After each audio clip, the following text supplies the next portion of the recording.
Welcome to Talking Feds, a roundtable that brings together prominent former federal officials and special guests for a dynamic discussion of the most important political and legal topics of the day. I'm Harry Littman. It must be nice to live in a country where popular entertainers can't get fired because they displease the president. But that's no longer the United States of America. In a jagged line running from the killing of conservative activist Charlie Kirk to a pretty mild reference to MAGA in a Jimmy Kimmel monologue, Kimmel found himself instantly out of a job this week. Kimmel's sacking deepened the bitterness and polarization in the country, especially after Trump weighed in and called it great news, and it suddenly became hard to tell the difference between the world's oldest democracy and autocratic regimes such as Russia or Hungary, where the president's peak dictates the course of lives and livelihoods. Elsewhere, the administration sought to take a final giant step in its campaign against independent agencies, with an emergency brief in the United States Supreme Court arguing that the president has the constitutional prerogative to fire a Fed governor for basically any reason at all. The court previously had singled out the Fed for a continued measure of independence, but the court will now get another chance to weigh in. FBI head Kash Patel had a volatile week, struggling to find his footing in the Kirk investigation and then engaging in bully boy third-grade shouting matches with members of the United States Senate. His performance has served to increase the whispers that the Bureau is a poorly managed mess and that Patel's tenure may be short-lived. To understand how we've come to live in a country where the president's displeasure leads to the firing of a popular late-night comedian, and the interplay between Trump's vindictive agenda of reprisal and the kowtowing of corporate interests, I'm really pleased to be able to welcome two of the country's most insightful commentators with broad expertise in politics, policy, and law, both great friends of the show. And they are. Juliette Kayyem, it's been a little while, is the faculty chair of the Homeland Security Program at Harvard's Kennedy School. She's also a senior national security analyst at CNN, a contributing writer at The Atlantic, and that doesn't begin to cover her portfolio. Juliette was President Obama's Assistant Secretary for Intergovernmental Affairs at the Department of Homeland Security. Juliette Kayyem, great to see you. Great to see you again. And always a pleasure to welcome Bill Kristol, editor-at-large for The Bulwark, founder and director of Defending Democracy Together. His extensive public experience includes co-founding and editing the Weekly Standard and senior positions in two different White Houses. He hosts the excellent video series and podcasts, Conversations with Bill Kristol, and very happy to have one with you today, Bill. Thanks as always. Good to be with you, Harry and Juliette. Let's move right away to the Kimmel firing, which is itself at the sort of end of a series of moves. But let's just start off by framing the stakes. So what about this situation, beginning with the Kirk killing and culminating in the Kimmel firing, becomes such a flashpoint when other attacks on speech, and they've been plentiful in this administration, have not? What does it tell us about the intersection of politics, media, and free speech at this moment? I underrated, I guess, how big a story this would be. Partly because I forgot, of course, that the media loves stories about the media, and Jimmy Kimmel's in a different part of the media than, I guess, Juliette and I and you are, Harry. But still, it's sort of a cousin, right? And so everyone's outraged. First Amendment, that's the easiest amendment to focus on, especially if you're a journalist, and which is fine. I don't mean to in any way minimize this. It's really bad. Yeah. But it is part of a pattern. It is just important to say it's part of a much broader pattern, not just an assault on speech, but an assault on all kinds of laws and constitutional rights, ranging from areas from immigration to national security. I mean, in the last 2-3 weeks, we've blown up boats without any legal authorization, in my view, or we're putting our soldiers at risk of committing war crimes, honestly. And that's just one of a zillion things that have happened. So it is important this is part of what it means to have an authoritarian administration, though. They go after speech. They politicize the military. They weaponize the Justice Department. They go after the private sector in all kinds of ways. And so I do want to make that broader point, because I do think there's been an awful lot of, it isn't the worst thing they've done. It's a bad thing. And it's part of a pattern of very bad things. The other thing I would say is it's really, for me, though, even more than what Trump doesn't like the media or would like to boss around and intimidate reporters. That's not a surprise. The capitulation of the owners, though, of business, that is very important and very bad. I mean, authoritarians get away with being authoritarians partly because they try to be authoritarians. And if you have the whole weight of the federal government, as you guys know, having been in the federal government, and I have too, I mean, it's a lot if you put it to these ends. It shouldn't be a lot in other ways. But it's only a lot if people go along, right? And the degree to which the speed of the capitulation and the thoroughness, apparently, of it. And of course, it doesn't stop with one person being removed. Then there are subsequent demands. So I think in that respect, it's very ominous. Just the lickety-split nature of the capitulation, right? Kimmel makes these comments the next day. He's gone, and they won't even permit him to come back Wednesday and give his side of things. It is just boom, which adds to the flavor of the remarkable kowtowing, I think, of the corporate folks here, which could seem like an independent actors, but I think properly analyzed really are not. And that's the amazing story here, the dovetailing. We've seen aspects of that before, including in different lawsuits that Trump likes to tout, but they're the same story of he threatens with different kind of executive power. They get frightened of their own or narrow corporate interests, do what he says. I mean, some version of that with universities, law firms, media especially, Disney and the like. I'm glad that I'm the only lawyer here because I don't want to fuss about First Amendment so much. For us here now, this is no different. And I think functionally it's no different. But then here we are, and the maximum leader says, I don't like Jimmy Kimmel making fun of me, and he's off. That's essentially, it seems to me, what's happened. Juliette, do you agree? And what are your thoughts? Yeah, I mean, I have a couple thoughts. I don't make light of this. In fact, like Bill, I'm sort of surprised how engaged I am with this. Like, I don't know what it was about Jimmy Kimmel that, like, there's just something about it. Maybe it was the swiftness. Maybe it was like the fact that there seemed to be no intervening thought between whatever the FCC guy says and what ABC decided to do, when we know that they're moving on to the next person. Like, if they'd only given themselves a couple hours, he probably would have moved on to the next person. So a couple thoughts. I mean, one is the gap between me not caring about Jimmy Kimmel on any given day and Trump caring a lot, and he's the president of the United States, just still overwhelms me. Like, it's like literally you're sitting around and this is the target that you're choosing. We know why he's choosing it, because he can have leverage over it. But I hate, it never ceases to amaze me how petty, besides other adjectives for it, that Trump is. Something to be called out is the right wing wants to clearly assert their power through the FCC. It's part of Project 2025 is controlling licensing. And yet, if you live in the world we live in, they are just calling it cancel culture. And they know it's not cancel culture. Cancel culture is all the liberals get mad at Bill and tell him to go away, and we don't invite him to parties anymore, right? Like, that's like cancel culture. This is censorship. This is state-sponsored silencing. And it drives me nuts that I have to pretend like they're stupid. They know exactly what it is, but they're walking around like all of the president's people, the editorial list, the bloggers saying, now you know what it's like. I was like, actually, like, come on, do I really need to explain it?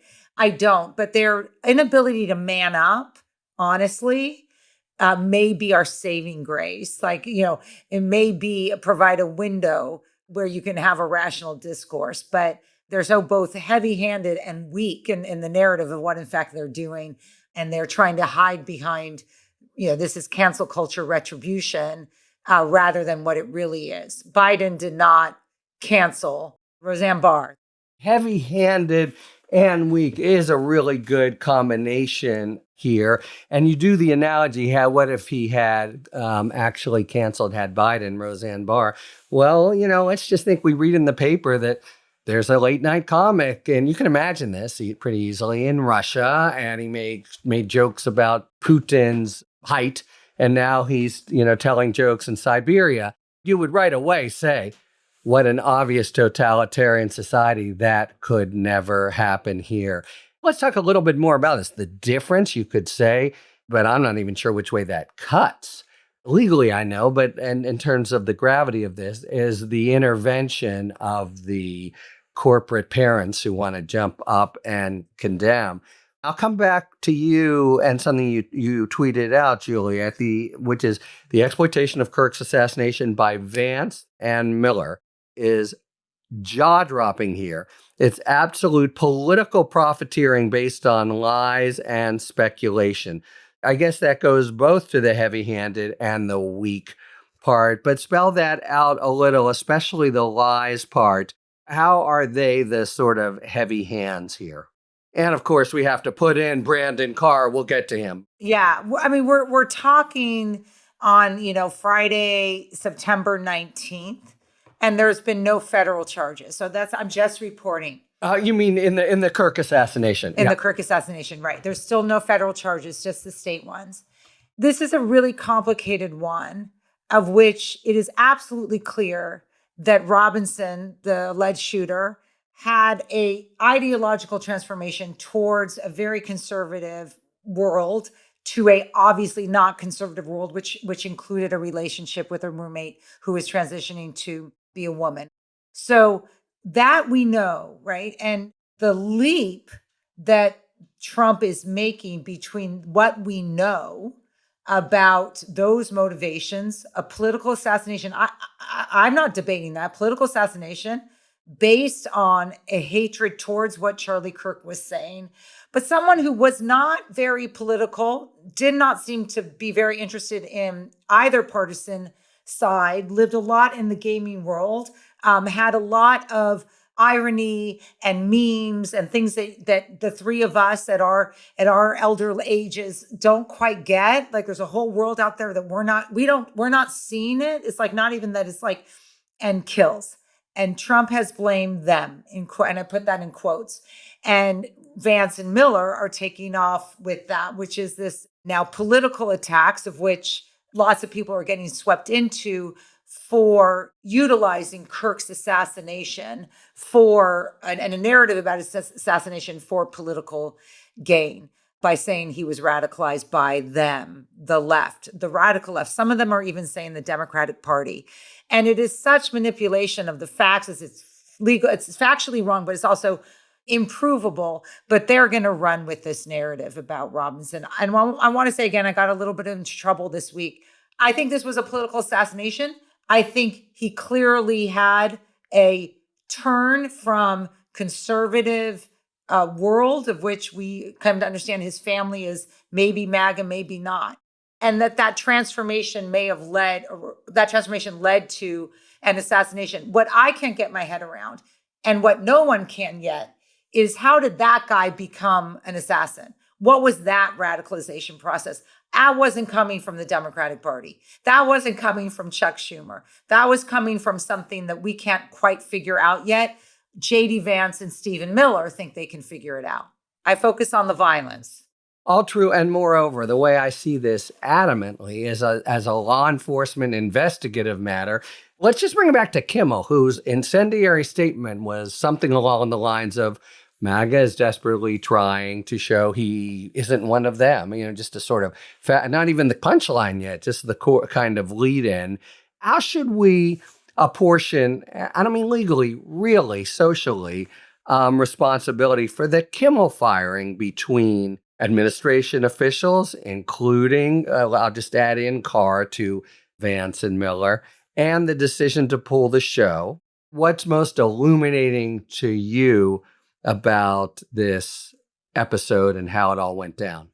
Yeah, I mean, I think Trump and Vance and Carr knew what they were doing, and the corporate big shots went along, as they have in many other areas, as you said earlier, Harry. And that's how authoritarianism progresses. This is not a very new story. This is, in fact, if Trump and Vance and Miller were screaming and yelling and people were saying, forget it, Kimmel had one sentence that was based on what he thought the facts were a few days ago, when it looked for a minute, there was some reporting that maybe he was, disillusioned MAGA guy or something like that. Kimmel could have easily clarified and apologized the next day or 2 days later. No one was actually, I don't think, mad, or, no one thought Kimmel was seeking to insult anyone or insult Charlie Kirk. And even if he were, incidentally, it's free speech. So, And he's a late night comedian, yeah, right. But that's sort of the point. This is where they know what they're doing, right? If they can go after Kimmel, they can go after a lot of smaller fish and a lot of other people. And if they can go after a rather anodyne, or at least unfortunate, I'm going to say, statement, but not a bitterly hostile or mean one, just a foolish one. You just got it wrong, sort of, about the murderer. They can go after a lot of people, and the weaponization of the killing of Kirk. I mean, individual assassins and murderers have many, many, many motives and many combinations of motives. I So always true. refuse to talk about that. Lone We don't lust know. in particular. We don't even right? know now, incidentally. We don't know for sure. We don't know what is, and I don't even want to speculate about it for that reason. And it wouldn't matter that much. Incidentally, the murderer of the Minnesota state legislator and her husband was clearly ideological. That he got a list, that guy, of Democrats he didn't like because he thought they were too mean to Trump and so forth. And he killed them. It's a murder. It doesn't mean that, you blame. You can make some comments about overheated rhetoric and so forth, but none of us blamed. I don't think thought the administration should be, that Charlie Kirk should be shut up because this other guy, who probably was a fan of his, for all I know, killed the state legislator and her husband in a very brutal and cold-blooded way. So, and then wounded a couple other people, incidentally. So, no, it's terrible. But this is classic authoritarianism. It's really more like classic fascism. You have someone dies. Terrible, it's in this case a terrible tragedy, a murder, and you exploit it. You make him a martyr. You make the other side responsible, and suddenly it's not just normal paying respects to a friend and an ally and a young man who's cut down with a very promising future and his family, and appropriate praise and appropriate, especially if you were sort of an ally of his, lifting him up, so to speak.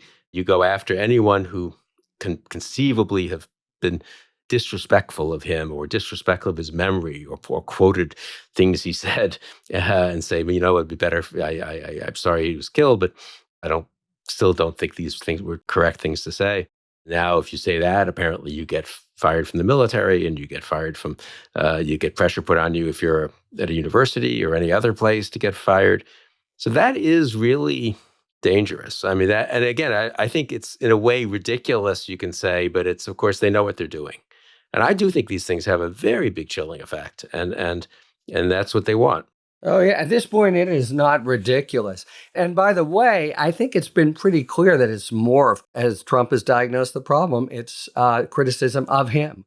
Who needs now to be suppressed? People who, including big media, who've been, and so it's really the direct autocratic play. Critics often want to point out what would feel like if the shoe were on the other foot. We've changed so much, but imagine if Obama's president, a left-wing icon, was killed, and he used it to try to cancel MAGA types. What the country would go into, like a convulsive lockdown. Well, there were mass murders that were clearly racially motivated, ideologically motivated, and motivated by hatred of gays and others under Obama. And Obama mourned those people, and he did not blame politicians with whom he had deep differences about gay rights or about racial policies and so forth, or about, he didn't blame them for that. I mean, maybe the most you would say is, look, I think we should all tone down the rhetoric, or something, general like that. I mean, right? I mean, he gave a speech literally at a church in South Carolina after nine black men and women had been killed worshiping in that church, gone to that church to worship. And he didn't, decide to attack every single person who has said racially insensitive things on the right. So we have a real case study, a bunch of case studies here of how to behave responsibly. And I think the same can be said about Bush. Yeah, I mean, Bill, though, we had a real-time case study, which was Governor Cox. I mean, right. That was the Republican Party I remember, right? A conservative and moral leadership. I may not agree on the policies. And for a brief moment, Governor Cox had the microphone. And I am sure, in the world in which the White House functions, that Donald Trump needed the microphone. And I do think this, he doesn't try to hide it. He is focused on people that criticize him, not necessarily Charlie Kirk. But I was really, for a brief moment, you could see an image of a party that's not the one we see in DC. Maybe it only lives in Utah, but someone who took the responsibility of that moment and did not try to exploit it. I think it's a really interesting point, but especially what happened. Cox was impeccable until he wasn't. He got woodshedded and began to then spout rhetoric, blaming Democrats and the like, not as vicious and teeth-bared as we've heard even from up to the president. But what do you think? Just this morning, Senator Cruz is calling out Brandon Carr. Do you think on this one, there's a chance that they have overplayed it and gone too far and too fast after Kimmel, and it's going to, come back to bite? I don't know. I mean, Cruz, before he totally sold out to Trump, one forgets he was anti-Trump. I mean, he did speak against him at the Republican convention in 2016. Yeah. And Cruz was a kind of very dogmatic libertarian of a certain sort. And, therefore he vaguely remembers that he's kind of pro-First Amendment. And I think in that respect, he's willing to say, we shouldn't go down this road. And to be fair, other people have. And one thing about being in the radio, in the podcast business or the radio business or the journalistic business or running some kind of website is you sort of are a little more sensitive probably to that. I wouldn't put a lot of money on these people really ever quite going the next step and criticizing Trump or Vance. Maybe they'll say a word to Carr to tell him to cool it a bit, but I'm not so convinced that many of them will do that. I meant Americans more broadly. And there is this sort of deep irony that MAGA has been bitter before because they want to engage in this very kind of nasty rhetoric that they're charging the sort of woke Dems censor them with. I mean, I guess I think their attempt to, we'll see. They're trying to make Charlie Kirk this, martyr and if impeccable taste and judgment while he was alive and someone who can't say a negative word about. I'm dubious that will work. I mean, it'll work short term. There'll be a lot of momentum in that direction. And I don't know though. I really don't know. I mean, I think generally liberals they underestimate how successful Trump's authoritarianism is. They overestimate how popular he is. He's not that popular. He's not really convincing anyone of anything. And therefore, I don't know that this will work in that respect. Will it work? But do business leaders now think that the FCC, which on paper has quite a lot of authority and power, and the Antitrust Division of Justice and FTC, which has a lot of power over mergers, which media companies are doing a lot of these days, and other acquisitions, do business leaders think that they need to get along and go along and get along with Trump administration? Yes. For sure. So this isn't about the public. Who cares? Trump's going to lose a point or two of popularity or something because there's some Jimmy Kimmel fans who are annoyed. I don't know. But I think for them, they're pretty, I won't say strategic exactly, but they focus on the power centers. They want to neutralize power centers that could be hostile. They want to use their leverage to get other power centers to go along with them. And I think, short-term popularity, they sort of feel they can ride that out. The amazing thing about the corporations is what is their strategy? These aren't idiotic CEOs. These are smart CEOs who are calculating some, cost benefit analysis. But it's like they just sort of end with, okay, well, will I get the merger? Will I get Trump to go away? Like, play it out, right? And they just seem unable to think about what is your exit strategy? What is your end game for capitulating now? You may want to capitulate later, but if you don't capitulate, you may have bought yourself more time because this White House does have risk-averse tendencies. They do. Look at Chicago. They basically saw a big problem that probably wouldn't have gone over very well, and they moved to a red city in a blue city in a red state. That's not great, but so I don't understand why you capitulate first. It may be part of a strategy, but we certainly have seen enough evidence that they blink, or the taco, that they definitely will blink. The other thing is, I just wanted listeners of your podcast to hear Bill say this, which is, I know it's very distressing, lots of stuff going on, but and I'm not a huge fan of Chuck Schumer's or whatever, but the strategy of just remembering how wildly unpopular he is and how wildly unpopular these policies are is helpful because it is working. These are not anything from the immigration raids to the craziness with tariffs to now you're seeing the farmers and everything. He's wildly unpopular, not unpopular enough. But if I'm the White House and looking at various things, yeah, I'm pretty aware how unpopular I am. All right, I want to serve up, maybe close with a point of legal privilege, because Bill made this point. Well, we've been there. We know how the FCC works or how other regulatory agencies work, but that is Trump 2.0. And you've just put it out. The way you've just explained it, Juliette, totally aligns what's happening here with what he's done successfully, in large part, with universities, with media, with other parts of the private sector. And to the extent you want to call them rational, if cowardly, it's because they make a quick calculation that these guys, and Carr's the perfect example. He comes out, this happens, he's in a conservative podcast and starts talking about how we may have to do it the hard way and shit. They're understanding that if they don't move, the administration writ large is going to come down on them with other power. That's going to be perfectly inappropriate. This is how the law firms talk. And this is how you would imagine that in the closest recesses of the Disney board, how they talk.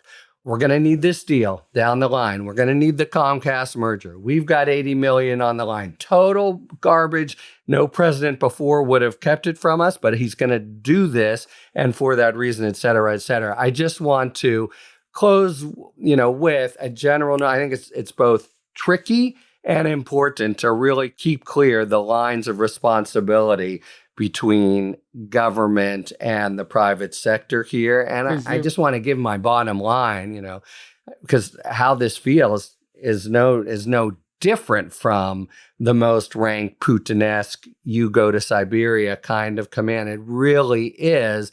Yes, we have cowardly, kowtowing corporate ranks. We're going to have that anyway. We have some that have more guts than others, whatever. And, how should they be rewarded? But this is, in effect, in practice, in feel, in life, the equivalent of a really new, bad, autocratic move that just affects everyone. What? We can't fucking watch Jimmy Kimmel because he displeases Donald Trump? I really think that it's fair to insist on that vantage point.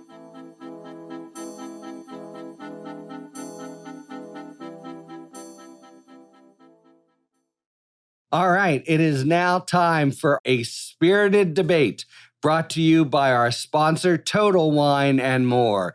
Each episode, you'll be hearing an expert talk about the pros and cons of a particular issue in the world of wine, spirit, and beverages. Thanks, Harry. In today's spirited debate, we break out the 3 types of vodka to see if there's a clear difference. Vodka is typically a colorless, flavorless spirit, served neat and freezer chilled. Simple, right? But long before the shot glasses are topped off and toasts are shouted, there's a fermenting process. For vodka, that process involves distilling an organic base like barley, rye, wheat, even potatoes or corn to make one of 3 types of vodka: plain, flavored, and infused. Rye can add a heavier texture and spice. Barley may be a little lighter and mild, while potatoes can add a creamy mouthfeel. Unflavored is the simplest and most traditional form of vodka, with a mixture of 40% ethanol and 60% water. Flavored vodka has recently become extremely popular, adding flavors that range from fruit to dessert-inspired options like chocolate. A charcoal-filtered vodka provides a smoother taste, perfect for creating a chocolate martini that tastes as great as it sounds. Lastly, there's infused vodka, also known as botanical vodka, where the distillers infuse the vodka by adding ingredients like herbs, flowers, spices, and fruit, which are steamed into the spirit during the distillation process. It's an excellent choice to dial your drink in any flavor direction you want. The best part of them all is that you don't have to travel the world to find the greatest vodkas. Your local Total Wine & More has a large selection of every type and flavor, so all you have to do is clear out a little extra room in your freezer. So find what you love and love what you find, only at Total Wine & More. Cheers! Thanks to our friends at Total Wine and More for today's A Spirited Debate. Want to go to a sort of older, quieter story, in this case, the effort to undo independent agencies. So I wanted to touch on the Lisa Cook firing. We're now, let me do a legal setup here. You know, court has let Trump get very close to being able to ignore all of Congress's efforts, and there were, a dozen or more as of just 10 years ago, to require some measure of cause before dumping people who have, either co-equal or for highest positions in agencies. But what about the Fed? It feels like the sort of final frontier. Its expertise, its political insulation has been, since its charter was established. And now we have this showdown where they want to be able to say with Lisa Cook, we can fire for any reason. Oh, and by the way, this tawdry reason of mortgage stuff is good enough in any event. Let me start it up to you, Bill. You said, because you drew the line expressly, including today, but also during the week, as in Kimmelgate, you wrote, Trump has relied on a loyal functionary wielding a formerly nonpartisan executive branch post as a political weapon. In Kimmel's case, that's been Carr. In Cook's, it's been Federal Housing Finance Agency and apparently general policeman for mortgage fraud, Bill Pultke. So I wanted to ask you about the pattern and what are the stakes of what's going down here in the Cook case. I mean, what's amazing to me, I think maybe Lisa Cook has won in court. She has won in court so far. Maybe she will actually win in court because the Fed is the hardest case, I think, for the unitary executive to trample over. But we're giving up so much. If that becomes, I think where we are now, this is an Overton window or goalpost moving situation. We would have been a little bit outraged, I'm just going to say, before last year, even in the Trump first term, incidentally. Wouldn't even have occurred to us, you can just fire half the lawyers of justice, basically, CFPB, in certain divisions. Right. Because, it's not 100% clear that they have civil service protections.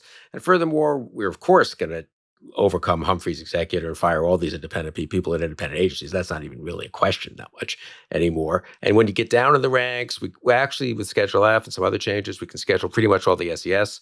We can fire all the SES people, and we can put political people into places like the CIA and Pentagon and elsewhere where there's some traditions of not having excessive numbers of political appointees or having at least a parallel, you might say, independent standing for certain parts of those agencies. That's all gone. So I think the degree of politicization of the entire executive branch and personalization of power up to the White House and up to Trump is something we shouldn't lose sight of. It's a little less sexy than taking someone, than the story of First Amendment stories have, famous victims and, Clarence Darrow and Jimmy Kimmel. And, it's something people can kind of really get their heads around more easily. But the degree, what are we going to do? I mean, this is, for me, the big question. What if Trump leaves office, which I'm by no means certain he will, in 2028? What's it going to be? What is the next president going to inherit? The thing about the Kimmel situation, I don't mean to in any way make light of it, but at the end of the day, if Trump leaves, Jimmy Kimmel can come back on TV probably, or someone else will come on TV and tell jokes about the president. It's more like McCarthy, if you want to think of something that's very bad, and people get punished and suffer, don't get me wrong, but it kind of can be overcome. The system can revert, as it were, or move on at some point when the offenders move away.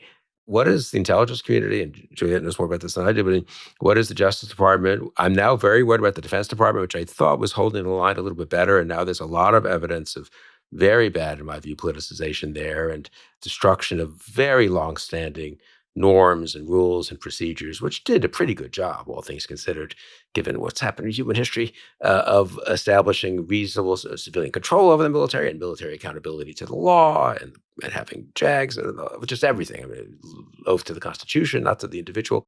I mean, I don't even know how you put that back, honestly, or I don't. I'm very worried that it's going to be very difficult to put that back. So for me, the destruction within the government is maybe the single most worrisome part of the whole authoritarian project. One of dozens of situations like that. Really imagine in the happy day that it all vaporized. The Herculean task of, I think of DOJ and I try to focus on it. It's like zombie land there.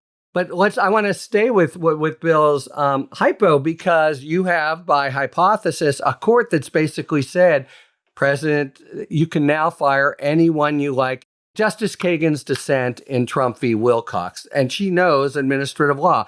It's basically, taking away 100 years of it. Now you have a new president, a nice guy president, whatever, but she or he has this power that the court has said, and this person's making trouble. I mean, literally, with the law destroyed, how is the norm to be restored? And won't all of the president's advisors, and you've been in the center of this kind of political policy discussions, Juliette, not going to say, you sucker. The Supreme Court says fire him, fire him.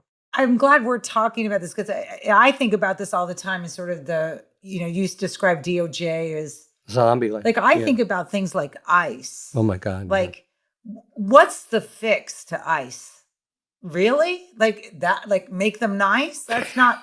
And one of my worries is that ICE's abuses will be so excessive.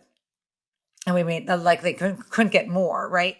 Is that Democrats or the opposition party will be inclined to give up on enforcement, which I think Democrats are inclined to do sometimes because ICE in this case is so abusive. And then you're sort of stuck in do you want to control the borders or you don't? And it's a really hard thing to say, yes, I want to control the borders, but these guys are not the people you want to keep. So we're sort of, it's a very difficult position to be in because generically, Bill was talking about the Pentagon. You're for a strong defense. You're for strong borders, what generic, but now you're kind of like, I don't want to be rooting for some of these systems to go down, but I'm not sure if fix is the right word. I'm sure both of you have had this reaction where Modi in India tells Trump that he's not going to, nominate him for the Peace Prize. And you're kind of like, good for Modi, it's like, I don't want to root for Modi, but I'm sort of being forced to root for Modi. So I hear you. And I think when we were talking about corporations, what's their calculation? Their calculation is that if Democrats ever get in, they won't do this. That's their calculation. And part of me wants to say, they're right. That is true. We won't abuse the FCC. And maybe there are abuses on the left and progressives with trying to cancel people, but those aren't state sponsored. But, it's really annoying. Honestly, that ABC can think, let's just try to see what happens the next 3 years and we'll get through this. And then if Democrats ever come in, we know everything will be fine. That's really annoying. But you know what? The law is not self-executing. People have to assert it. Institutions have to assert it. And their failure to see their role in all of this rather than just delay is just absolutely shocking. Can I just add one point? Juliette served at DHS. Honestly, it's really huge. What if you have a great president who comes in at 29? ICE will have recruited tens of thousands of people with all this money. They're doing it in a very political way in terms of the recruiting messages. We've all seen those. DOD is now going to recruit apparently at Turning Point USA, campus headquarters and so forth, and use Charlie Kirk as kind of I don't know what the word is, even an emblem or something for why you should now join the military.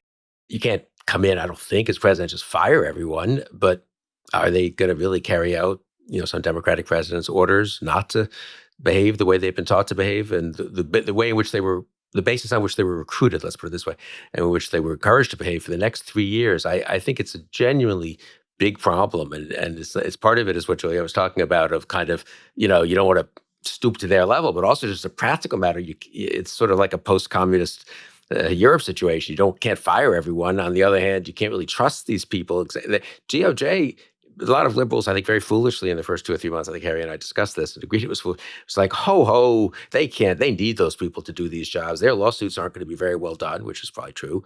And they can't fill all those jobs immediately. They filled most of those jobs. I looked at this. They filled them with Trump loyalists.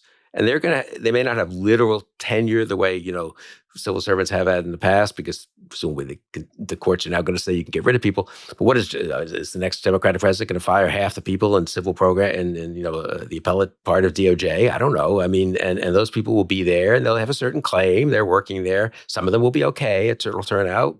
A lot of them won't be.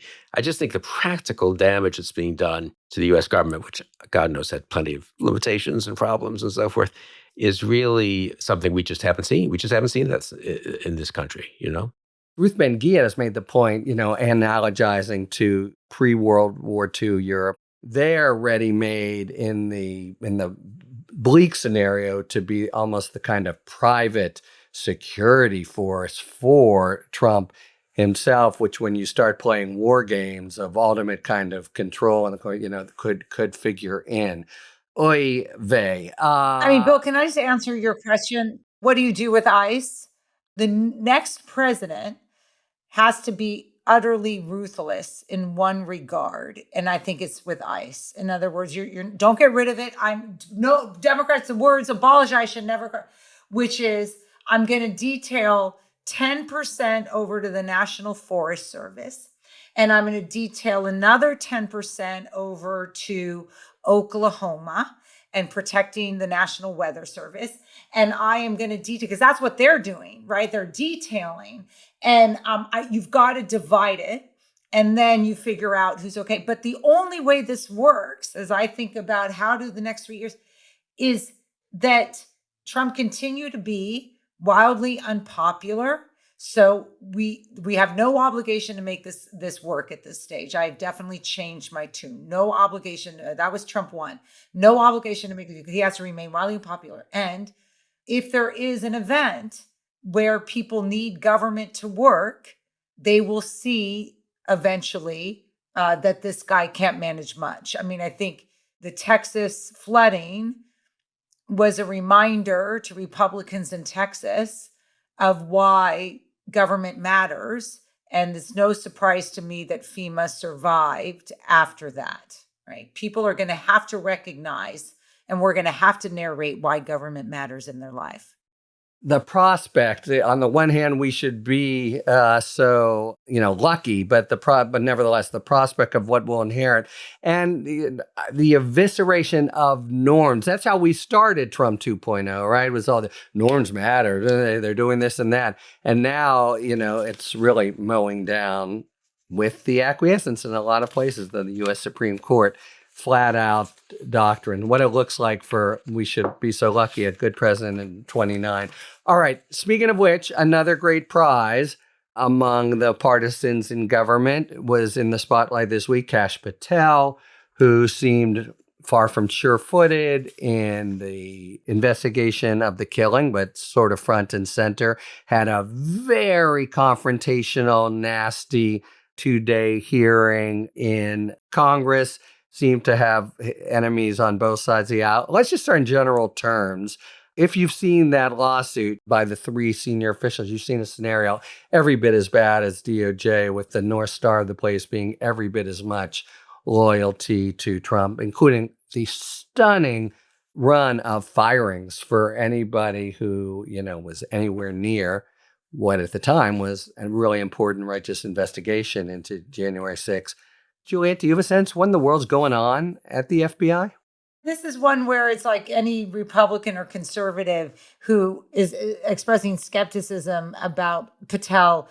You're sort of like, really? What did you expect? It is shocking. So if I were, from having been in government, if I were to surmise what is going on with Kash Patel, it is that, for example, what we saw in Utah is that both the regional offices and the state leadership are very uninterested in his contributions.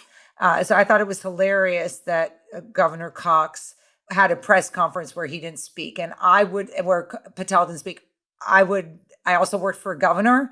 I would suspect that it was the governor saying, this guy is not getting the microphone. He seems behind on information. And that can only be because the top people are not briefing him accurately. Notwithstanding, he talks sometimes anyway. That would be rule number 1, right? Yeah, exactly. Right. And that he's rushing to the front.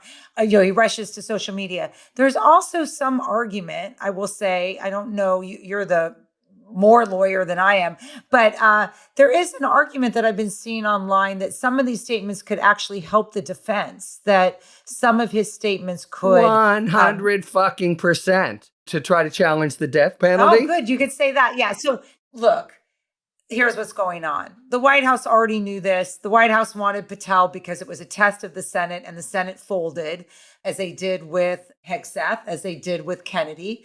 And I'm finding it hard to feel any sympathy for any Republican who now wonders what the heck.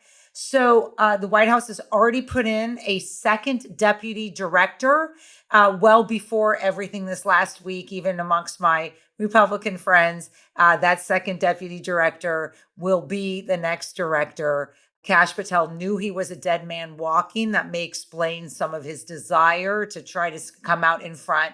And I thought it was hilarious when the New Jersey Senator Cory Booker opened up his question saying, I believe this will probably be the last time you're before this committee. That was the best line of that day because he wanted Patel to know that everyone questioning him knew his successor was already in place.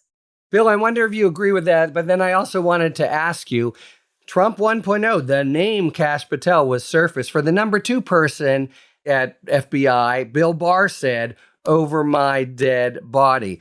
Where are the independent professional Republicans who understand what's going on at the DOJ and FBI? And are they somehow so cowed by the figure of Patel? No, I think the contrast with Trump 1 is extremely important. And I'd say in that, I totally agree with Juliette. The confirmation of those people was very important, actually. And I fought it and failed. I mean, but at times people say, well, what do you care? I mean, Trump's going to put in loyalists, and that's just the way it is. And you don't really care if it's Patel or some other guy you don't like either. But the fact that they all got through was such a signal to them and to Trump that he could do whatever he wanted. It had a certain reinforcing effect. Once the senators had confirmed him, they had a certain interest in saying, well, we weren't doing anything stupid. So you've seen Cassidy spend months pretending that Kennedy wasn't doing exactly what he said he wouldn't do and finding excuses and so forth. And then it sends a signal all down the chain, of course, in terms of Republicans and to the business world and so forth that, this is the kind of administration we're going to have. The contrast with Trump 1 is pretty extraordinary. And I think some of us, I was not a fan of Trump 1, but some of us saw this was going to happen in the second term. I feel like we totally failed, some of us, to tell enough voters that Trump 1, they kind of thought, well, we got through Trump 1. What's the big issue here, And there was a little crazy, a little chaotic, but at the end of the day, nothing too terrible happened, except for some pretty bad stuff did happen. But whatever, that's what people's memories were. And say nothing of January 6th. But anyway, they were willing to excuse all that. But Trump 2 was always going to be totally different. And now it's even more totally different because of everything they've gotten away with. Maybe they'll of course, totalitarian and authoritarian regimes throw people who can embarrass the big guy overboard. They have internal purges. They get rid of someone like a Patel. Someone else comes in. But let's not kid. That someone else is not going to be Chris Wray. And I say this as someone who has no stake in Chris Wray, one or the other, because he seemed like he was professional and not partisan particularly. It's not going to be a Jeff Sessions type. It's not going to be a Gina Haspel type if you want to get to the CIA and so forth. It's going to be someone who basically is on board with carrying out Trump's orders, maybe a little less melodramatically and with a little less, causing a little less grief for the White House and for Pam Bondi. They love Pam Bondi. She's, doing everything in terms of the rule of law and the Justice Department. She's doing as much damage, I would say, as Patel at the FBI, or almost as much, but she doesn't quite make the kinds of mistakes that Patel makes, and doesn't seem to, at least. And it seems a little more presentable, so they're fine with that. But the degree to which the second term, this is learning that the first term is not a model. I was with Juliette. I knew some of those people. I encouraged people I knew to go into the administration because I thought they could do some good. And they did do some good, incidentally, and I don't regret that necessarily. And I do think they stopped a lot of bad things from happening in a lot of places. And others, I thought, went pretty far down a bad path, Bill Barr or something. But even he, at the end, stepped up. But we can't expect, I think, much of that in this second term. And you say, where have they gone? Well, some of them, if they're younger, decided, look, the future's Trump. And I'm not going to end up where Bill Barr ended up with Trump. I'm on board. So some of it's pure ambition. Some of them have just gone into the private sector and don't want to say anything. And some of them, if they're in business type things, well, still want to get along with Trump for the reasons we've said. It's really shocking. It's just if I can get back to the private sector. So, the Business Roundtable is kind of a big organization in Washington, the Chamber of Commerce. They don't like tariffs. You can't go to anything in Washington without having them grumble and complain. They're literally nowhere. They've never publicly come out against them, really. They've never supported congressional legislation to reassert congressional authority, which is clearly there about tariffs. They don't want to be in Trump's crosshairs. And you have very respectable people running those organizations. Josh Bolton, who runs the Business Roundtable, is what I've known forever, a Bush Republican, a very decent person and a very capable person, actually, when he was in government, in my opinion, at OMB and then the White House. So that's what's happening. I mean, the intimidation in that respect, the combination of ambition, intimidation, who needs it's not going to work anyway. Why should we pick a fight we're going to lose? Oh, my board, they won't be happy if I do this. I mean, it's just, that's true of the universities, right? I mean, there's it's a combination of motives, but it unfortunately leads in a pretty bad direction. And we can say, Juliette was saying earlier, well, don't they understand that down the road they'll end up paying too? Well, maybe they think, what's the expression? We'll jump off that bridge when we get to it, And meanwhile, people always said, I remember this, I had this argument about 6 months ago. Someone just said, don't they understand with the mafia, you pay them off and they just come back later and get more. But you know what? Restaurants that paid off the mafia with protection money did okay for the first year or two at least. They did better than the ones that didn't pay them off and they got burned down. And maybe Trump doesn't pay much, decides, what, the payoff's enough. I'm not going to raise the ante. The law firms that we all chastised a few months ago, Harry and I think I was on a couple of your podcasts when that was happening, right? I don't know. Are they losing money? Is Skadden big? There was a lot of talk about, young junior associates won't go there. Maybe there's some truth to that, but I'm not convinced that Skadden and all these characters, Kirkland and Ellis, are having terrible years because they accommodated Trump. So I think, unfortunately, the system does not punish this. Right, but do the corollary of that, or the opposite, which is there's a lot of evidence that people who push back also do not fail. I don't agree with that. If you talk to people at the law firms, they are under huge pressure at the firms that have behaved well. Really? Okay. Maybe not. We'll see. I mean, I think, incidentally, foreign leader, if Xi Jinping pushes back, that's another story because Trump's a little scared of Xi Jinping. Yeah. If Putin ignores what Trump wants, I totally agree with you. That's the taco thing. And maybe even Pritzker. But it's definitely true that rational people at these big institutions aren't sure. But people who are under the thumb of the federal government, and we have a big federal government, and lots of people that's true. I mean, it can be scary to push back, but it isn't always suicidal. I agree. For one, this White House, his lack of focus. I just think, I don't know all the details yet, and this could change in a day, but at some stage, it was going to be Chicago, and then it wasn't. So if you can make them rethink their calculation, that's not bad. I agree with that. I'm now of the belief that Pritzker is what every person wishes Newsom was. I think actually Pritzker, that was pretty incredible. And he should be given credit within the party in a way, as should Newsom. I like his tweets. I agree with that. All right. So closing on a teeny ray of sunshine after canvassing 3 areas, right? FBI, independent agencies, and Business Roundtable, where we are really deep into, past the line into autocracy. So glad to end with a little sunshine, except for our final feature of 5 words or fewer. The question today, Trump has gone to different sporting events where the boo birds are out in force. What cultural event can he go to without being booed? 5 words or fewer, please. I would say he can go to professional wrestling, which they seem to love him and he loves them. And it's fake, but it's violent, which is what he likes. He could possibly, I'm going to give him a little bit more credit. He could possibly go to a Jason Aldean concert at this stage. Wow. I think he's a big country star. I listen to country music. He's a big country star, but has very much aligned with Trump. I'm going to give Trump a concert. All right. Because I'm nice. Thank you. I had in mind a bigger event that he probably could get away, but I'm not sure. The Kremlin made a parade. But I'm going to go with a Disney board meeting. Juliette and Bill, thanks so much as always for being here. Really fun. Illuminating, if kind of sobering hour. Hope to see you soon. For those who observe, Shana Tova, the Jewish New Year's next week. And may it be a sweet one for us all. Thank you so much to Juliette and Bill. And thank you very much, listeners, for tuning in to Talking Feds. If you like what you've heard, Please tell a friend to subscribe to us on Apple Podcasts or wherever they get their podcasts, and please take a moment to rate and review the show. You can also subscribe to us on YouTube, where we are posting full episodes and my daily takes on top legal stories. Check us out as well on Substack at harrylittman.substack.com, where I'll be posting 2 or 3 bulletins a week breaking down the various threats to constitutional norms and the rule of law. And Talking Feds has joined forces with The Contrarian. I'm a founding contributor to this bold new media venture, committed to reviving the diversity of opinion that feels increasingly rare in today's news landscape, where legacy media seems to be tacking toward Trump for business reasons rather than editorial ones. Rest assured, we're still the same scrappy, independent podcast you've come to know and trust, just now linked up with an ambitious project designed for this pivotal moment in our nation's legal and political discourse.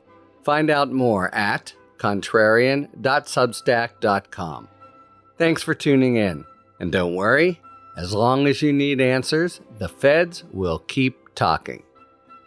Talking Feds is produced by Luke Cregan and Katie Upshaw. Associate producer, Becca Havian. Sound engineering by Matt McArdle.